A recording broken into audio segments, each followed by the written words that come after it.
maybe you can tell from the tone of my voice that I'm not over the moon. So in total, I did 12 auctions today. Actually, one of those auctions was done for me by another auctioneer. And that property didn't sell at auction but sold after the auction. And I had a property this morning in Chippendale which got sold prior, so that auction never actually went ahead, which resulted in another 10 auctions left. And believe it or not, out of the 10 auctions, 0 sold. So what does that basically look like? In total, if you look at real numbers, 12 auctions, 2 out of 12, but actual auctions conducted, 0 out of 10. It's been a long time since I can recall 10 auctions conducted and 0 out of 10. It's been a long time. I'm trying to think back, and it might have been 2008.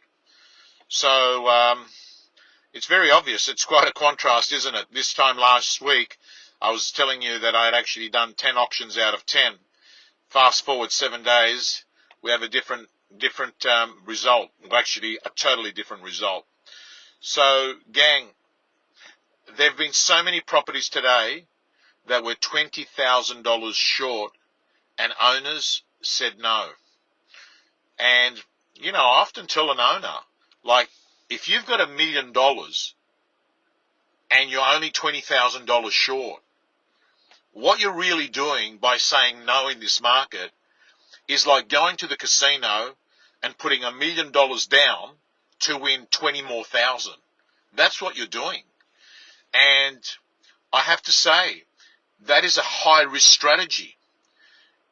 And as far as I'm concerned, right now, what's a safe strategy? Cash. Cash is king. Scott Dutton says, Tommy, need to have a rest, Tommy. It's been a big, he's right, it has been a big week. And I'm auctioning tomorrow as well.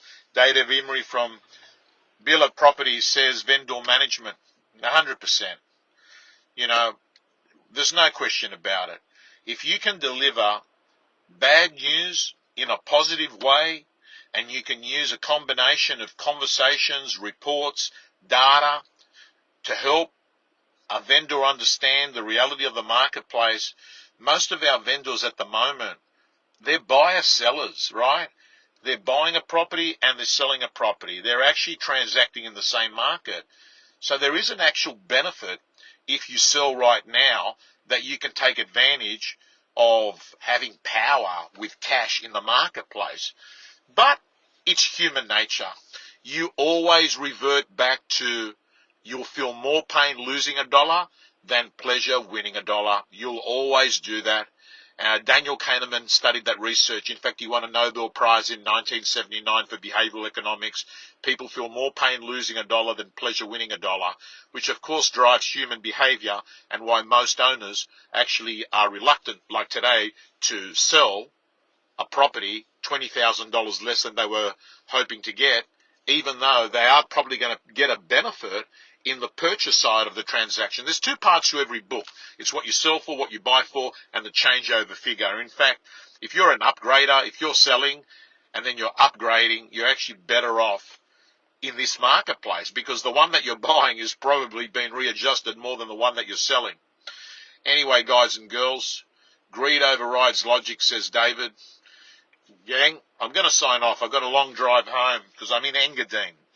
Furthest auction I've done for some time. But I'm going to sign off. I've got a big day of auctions tomorrow again. I give people the option to actually use another auctioneer or I'll do it for them. But I ask them, if I can't fit it on a Saturday, I'll try and fit it on Sunday. And stay well. Good to see you, Wendy. Good to see everyone here. And, signing off.